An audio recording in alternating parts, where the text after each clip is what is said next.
नमस्कार दोस्तों, मेरे YouTube चैनल पर आपका स्वागत है।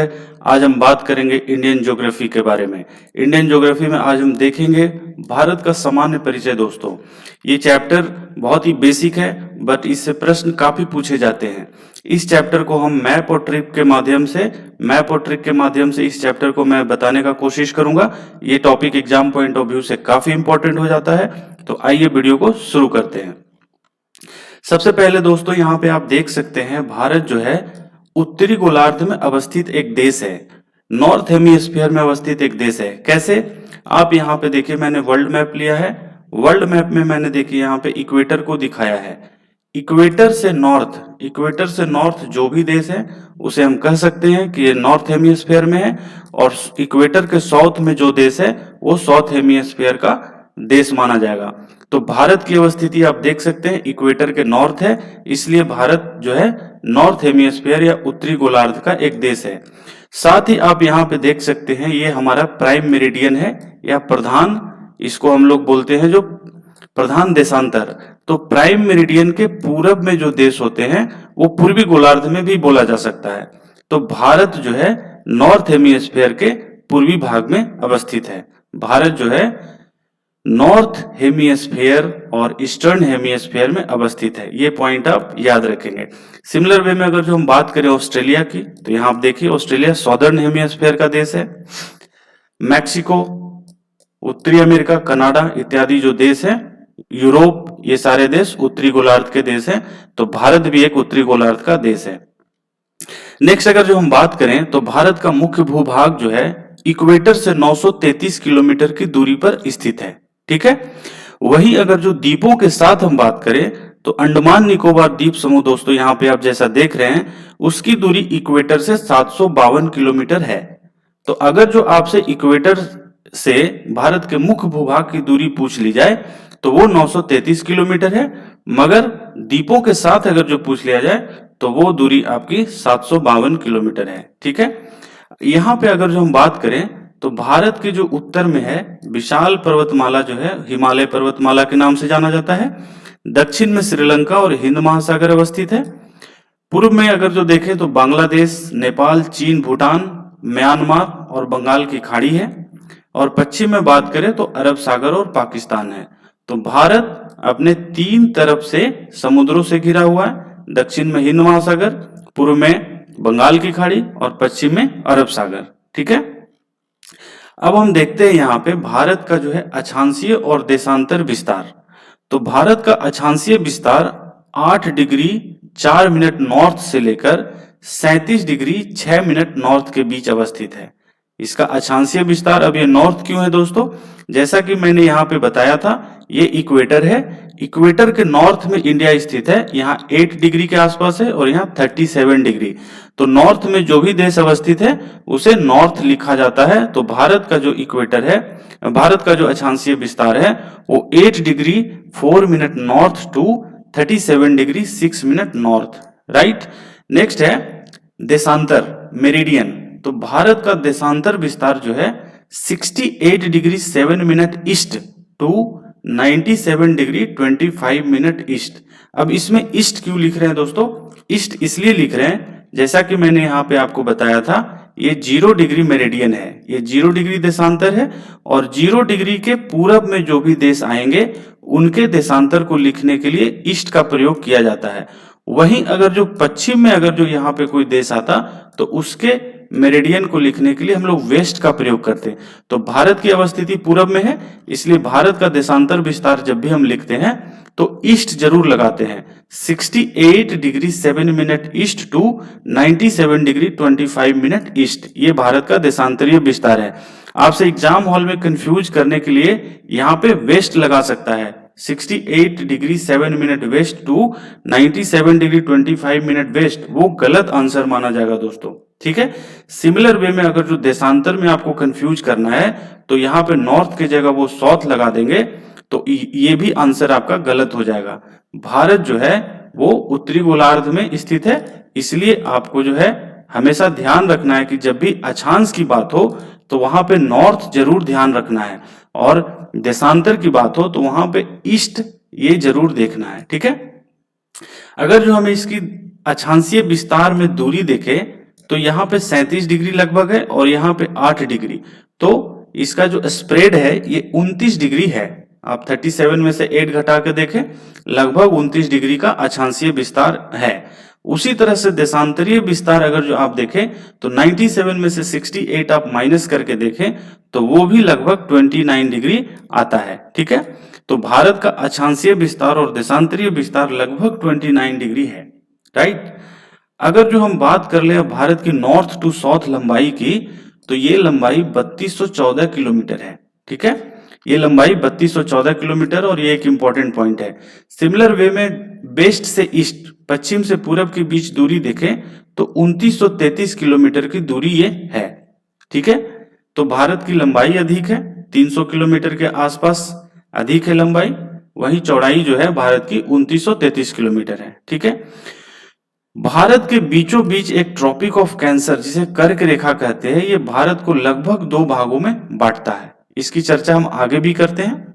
ठीक है, अगर जो भारत की क्षेत्रफल की बात करें तो भारत का कुल क्षेत्रफल 32,87,263 स्क्वायर किलोमीटर है। दोस्तों, भारत का जो क्षेत्रफल है 32,87,263 स्क्वायर किलोमीटर है और ये विश्व में क्षेत्रफल की दृष्टि से विश्व का 7वां सबसे बड़ा देश है। ठीक है, विश्व का 7वां सबसे बड़ा देश है ये क्षेत्रफल की दृष्टि से। अब हम लोग देख लेते हैं, भारत अपने 3 तरफ समुद्र से घिरा हुआ है। जैसा कि मैंने बताया, यहाँ पे अरब सागर है, ठीक है, यहाँ पे हिंद महासागर आ जाता है और यहाँ पे बंगाल की खाड़ी है। तो 3 तरफ से भारत जो है समुद्र से घिरा हुआ है। तो समुद्र तटीय, आप भारत की बाउंड्री को देखें तो तटीय इलाके इसके काफी हैं। तो तटीय इलाके अगर जो इसकी लंबाई मापी जाए तो मुख्य भूभाग, अगर जो भारत का मुख्य भूभाग की तटीय लंबाई देखी जाए तो वो आ जाता है 6100 किलोमीटर। ठीक है, भारत की तटीय लंबाई, कुल तटीय लंबाई मुख्य भूभाग को लेकर सिर्फ देखा जाए तो 6100 किलोमीटर है। मगर भारत के कुछ द्वीप भी हैं, जैसे यहाँ पे अंडमान निकोबार द्वीप समूह हो गया, यहाँ पे लक्षद्वीप हो गया। इनके भी अगर जो तटीय द्वीपों को मिला लिया जाए, मतलब अगर जो द्वीपों के भी तटीय लंबाई को मिला लिया जाए तो भारत की तटीय लंबाई कुल हो जाएगी 7516.6 किलोमीटर। ठीक है, ये पॉइंट आप याद रखेंगे। अगर जो भारत के मुख्य भूभाग की तटीय लंबाई पूछी जाए तो उसका सही आंसर होगा 6100 किलोमीटर। मगर कुल तटीय लंबाई पूछा जाए जिसमें द्वीपों को भी शामिल कर लिया जाए तो भारत की कुल तटीय लंबाई 7516.6 किलोमीटर होगी। ठीक है, ठीक, उसी के साथ यहां से आप देखते हैं, यहां जो है भारत का जो है, यहां से लगभग आपकी यहाँ पे बॉर्डर्स लगते हैं विदेशों के साथ। तो यहाँ पे स्थलीय इसकी बॉर्डर देख लें, स्थलीय बॉर्डर की कुल लंबाई भारत की 15,200 किलोमीटर है। स्थलीय लंबाई की बात करें तो 15,200 किलोमीटर स्थलीय लंबाई है, जो कि पाकिस्तान से लेकर बांग्लादेश तक फैली हुई है। अब ये दोनों को जोड़ दें, भारत की कुल बॉर्डर एरिया देख लें तो भारत के कुल बॉर्डर एरिया 22,716.6 किलोमीटर है। इस पॉइंट को आप याद रखेंगे। अब देख लें 7 लार्जेस्ट जो है, जैसा कि मैंने आपको बताया कि भारत की कुल क्षेत्रफल जो है 32.8 स्क्वायर किलोमीटर है लाख। तो उस हिसाब से भारत विश्व का 2.4% भूभाग को शामिल करता है। भारत जो है विश्व के जितने भी भूभाग हैं उसका 2.4% भूभाग जो है भारत के पास है और ये भारत क्षेत्रफल की दृष्टि से विश्व का 7वां सबसे बड़ा देश है। तो यहाँ पे देख लें पहले 6 देश कौन से हैं। तो सबसे ज्यादा क्षेत्रफल रसिया के पास है, सेकंड में कनाडा आता है, थर्ड में अमेरिका यूएसए जिसे बोलते हैं, फोर्थ में चाइना है, देन ब्राजील 5वां और छठा ऑस्ट्रेलिया। तो ये 6 देश जो हैं इनका क्षेत्रफल भारत के क्षेत्रफल से अधिक है, जिसमें पहला रशिया, दूसरा कनाडा, तीसरा यूएसए, चौथा चाइना, 5वां ब्राजील और छठा ऑस्ट्रेलिया। भारत का स्थान 7वां है। ठीक है, अब यहाँ पे हम लोग देख लें कि भारत के सबसे उत्तरी बिंदु को हम लोग इंदिरा कॉल के नाम से जानते हैं। भारत का सबसे उत्तरी बिंदु अगर जो पूछ लिया जाए तो इंदिरा कॉल के नाम से जानते हैं। और मुख्य भूभाग का सबसे दक्षिणी बिंदु कन्याकुमारी है। भारत का मुख्य भूभाग की सबसे दक्षिणी बिंदु कन्याकुमारी है। यहाँ पे एक पॉइंट आप याद रखेंगे, जब भी सबसे भारत के मुख्य भूभाग का दक्षिणी बिंदु पूछा जाए तब आपका आंसर कन्याकुमारी होगा। मगर अगर जो भारत के द्वीपों को भी शामिल कर लिया जाए तो आप जैसा देखिए यहाँ पे अंडमान निकोबार द्वीप समूह है ये पूरा, और ये मुख्य भूभाग से ज्यादा दक्षिण है। तो इस तरह से अगर जो हम देखें भारत के द्वीपों के साथ आपका दक्षिणी बिंदु पूछा जाए तो भारत का सबसे दक्षिणी बिंदु इंदिरा पॉइंट है।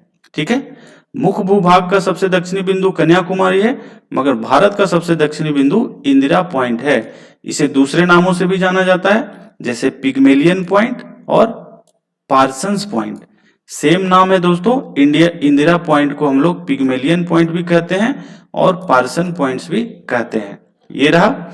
साथ ही अगर जो हम देखें तो भारत का जो है स्टैंडर्ड टाइम हम लोग 82 डिग्री 30 मिनट ईस्ट, ये जो देखिए भारत का जो स्टैंडर्ड टाइम है वो 82 डिग्री 30 मिनट ईस्ट मेरिडियन से हम लोग लेते हैं, जिसे हम लोग आईएसटी कहते हैं। तो भारत की आईएसटी लाइन किन राज्यों से होकर गुजरती है, ये एक प्रश्न पूछ लिया जाता है। तो भारत की आईएसटी लाइन देखिए मिर्जापुर यूपी से गुजर रही है। साथ ही अगर जो देखें तो आगे चलकर ये मध्य प्रदेश से गुजरती है, फिर छत्तीसगढ़ से गुजरती है, फिर उड़ीसा से गुजरती है और फिर आंध्र प्रदेश से गुजरती है। ठीक है, तो इसका हमने ट्रिक यहाँ पे बताया है। ट्रिक क्या है दोस्तों? तो ट्रिक है भारत के किन राज्यों से होकर गुजरती है, तो उसका ट्रिक है यूपी इन कोमा, अर्थात UP for Uttar Pradesh, C for Chhattisgarh, O for Orissa, M for Madhya Pradesh, A for Andhra Pradesh. ठीक है, तो ये आप इसको याद रखेंगे, UP in coma.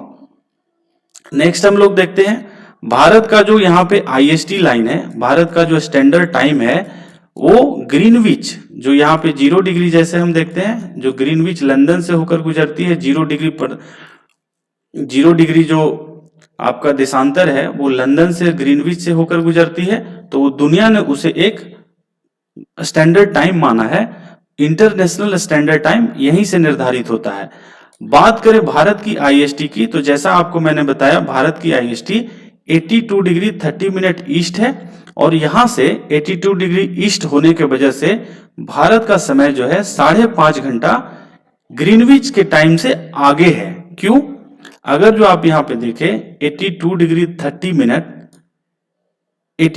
30 minute Bharat east में है ग्रीनविच से, और एक लैटिट्यूड को पार करने में 4 मिनट का समय लगता है। तो अगर जो आप इसको मल्टीप्लाई करें तो 3 घंटा 30 मिनट का समय, माफ कीजिएगा 330 मिनट का समय अधिक लगता है, जिसे घंटे में बदले तो 5.5 घंटा होता है। तो अगर जो ग्रीनविच पे घड़ियों में अगर जो 12 बजे हैं, दोपहर के 12 बजे हैं, तो भारत की घड़ियों में उसी समय 5:30 यहाँ पे 5:30 शाम का बजाना पड़ेगा, जिससे कि जो है आईएसटी के साथ जिससे जो है ग्रीनविच टाइम के साथ हमारा टाइम मैच करे। ठीक है दोस्तों, अगर जो भारत की लोकेशन यहाँ ईस्ट में नहीं होती, ये वेस्ट में होती, जो भी देश वेस्ट में है उनके टाइम को माइनस कर दिया जाता है। अगर जो यहाँ पे घड़ियों में 12 बजे हैं दोपहर के, तो अमेरिका में जो है माइनस में समय जाएगा, अर्थात यहाँ पे सुबह का समय बताया जाएगा। ठीक है, तो ये इसको विस्तार से भी हम लोग जब देखेंगे, लैटिट्यूड और लॉन्गिट्यूड जब हम देखेंगे तो उस समय हम इसकी चर्चा विशेष तौर पे करेंगे, बट यहाँ पे आप अभी समझ लीजिए। बात करें अगर जो भारत, जैसा कि मैंने आपको बताया कि ट्रॉपिक ऑफ कैंसर भारत को 2 भागों में लगभग बांटता है, मगर प्रश्न यहाँ पे पूछ लिया जाता है कि ये किन राज्यों से होकर गुजरता है। तो ये किन राज्यों से होकर गुजरता है, इसका ट्रिक भी है दोस्तों, मित्र पे गमछा झार। मगर आजकल प्रश्न जो है ट्रिक पे बेस्ड ना पूछकर, आजकल राज्यों किस राज्य से गुजरते हैं उनको वेस्ट से ईस्ट या ईस्ट से वेस्ट सजाने के लिए पूछ लिया जाता है। तो सबसे पहला राज्य गुजरात है, जहां से ट्रॉपिक ऑफ कैंसर गुजरता है। दूसरा राज्य हमारा राजस्थान है, तीसरा मध्य प्रदेश है, चौथा छत्तीसगढ़ है, पांचवा झारखंड है, छठा हमारा वेस्ट बंगाल है, सातवां त्रिपुरा है और आठवां मिजोरम है। तो इन राज्यों के नाम को आप मैप के माध्यम से याद रखेंगे, मैंने मैप पे मार्क भी कर दिया। Gujarat, Rajasthan, Madhya Pradesh, Chhattisgarh, Jharkhand, West Bengal, Tripura and then Mizoram. ठीक है, अब बात कर ले क्षेत्रफल की दृष्टि से भारत के सबसे बड़े राज्यों के बारे में। तो मैं क्षेत्रफल की दृष्टि से 4 सबसे बड़े राज्य को यहाँ बताता हूँ। सर्वाधिक क्षेत्रफल दोस्त यहाँ पे राजस्थान का है। सेकंड में क्षेत्रफल जो है गुजरात मध्य प्रदेश का आता है। थर्ड में क्षेत्रफल आप अगर जो देखें तो महाराष्ट्र का आता है। और फोर्थ में क्षेत्रफल जो है उत्तर प्रदेश का आता है। ठीक है, तो आपसे सर्वाधिक क्षेत्रफल वाले 3 राज्य पूछे जाते हैं सामान्यतः। तो सर्वाधिक क्षेत्रफल आपका राजस्थान का है, सेकंड में मध्य प्रदेश का, थर्ड में महाराष्ट्र का और फोर्थ में उत्तर प्रदेश का। वहीं सबसे छोटे राज्यों की बात करें क्षेत्रफल की दृष्टि से तो सबसे छोटा राज्य हमारा गोवा है, जिसकी क्षेत्रफल मात्र 3702 स्क्वायर किलोमीटर है। और दूसरा सबसे छोटा राज्य हमारा सिक्किम है, जिसका क्षेत्रफल 796 स्क्वायर किलोमीटर है। नॉर्थ ईस्ट का सबसे छोटा राज्य अगर जो पूछा जाए, नॉर्थ ईस्ट का सबसे छोटा राज्य तो हमारा सिक्किम है। ठीक है, नेक्स्ट अगर जो हम बात करें कि भारत का अंतरराष्ट्रीय बॉर्डर्स किन देशों से लगती है, तो भारत का अंतरराष्ट्रीय बॉर्डर दोस्तों पाकिस्तान, अफगानिस्तान, चीन, नेपाल, भूटान, म्यांमार और बांग्लादेश से लगती है। टोटल 7 देशों से हमारा अंतरराष्ट्रीय सीमा बनता है। अगर जो बात करें सर्वाधिक भारत किसके साथ सीमा अपना साझा करता है, तो सही आंसर होना चाहिए आपका बांग्लादेश। बांग्लादेश के साथ भारत जो है, भारत की सीमा 4096 किलोमीटर की लंबाई में फैला हुआ है। सेकंड में हमारा चीन आता है, जिसके साथ हमारा बॉर्डर 3488 किलोमीटर में फैला है। तीसरे में पाकिस्तान आता है, जिसके साथ हमारा बॉर्डर 3323 किलोमीटर में फैला है। फोर्थ में हमारा नेपाल है, जिसके साथ हमारी सीमा जो है 1751 किलोमीटर लगी हुई है सीमा नेपाल के साथ। म्यांमार के साथ हमारी सीमा 1643 किलोमीटर है। म्यांमार के साथ भारत की सीमा 1643 किलोमीटर है। वहीं भूटान के साथ हमारी सीमा जो है 699 किलोमीटर है। और अफगानिस्तान के साथ भी भारत सीमा लगाती है, जो पीओके के साथ लगती है। इसकी सीमा भारत के साथ 106 किलोमीटर है। ठीक है दोस्तों, ये डेटा आप ऐसे याद मतलब लंबाई याद रखना कोई जरूरी नहीं है, बट क्रम याद रखना जरूरी है कि सबसे सर्वाधिक बांग्लादेश, सेकंड में चाइना, थर्ड में पाकिस्तान, फोर्थ में नेपाल, फिफ्थ में म्यांमार, सिक्स्थ में भूटान और सेवेंथ में अफगानिस्तान। ये बहुत बार क्रम पूछ लिया जाता है, बढ़ते से घटते क्रम में पूछ लिया जाता है। अगली वीडियो में दोस्तों मैं चर्चा करूंगा, अब जैसे पाकिस्तान है, पाकिस्तान के साथ भारत के कौन कौन से राज्य अपने बॉर्डर शेयर करते हैं, चाइना के साथ भारत के कौन कौन से राज्य बॉर्डर शेयर करते हैं, सिमिलरली बांग्लादेश, म्यांमार, भूटान, नेपाल आदि के साथ भारत के कौन कौन से राज्य बॉर्डर शेयर करते हैं। तो अगले वीडियो में मैं इसकी चर्चा करूंगा और विस्तार पूर्वक उसको बताऊंगा, वो भी काफी इंपॉर्टेंट टॉपिक हो जाता है दोस्तों।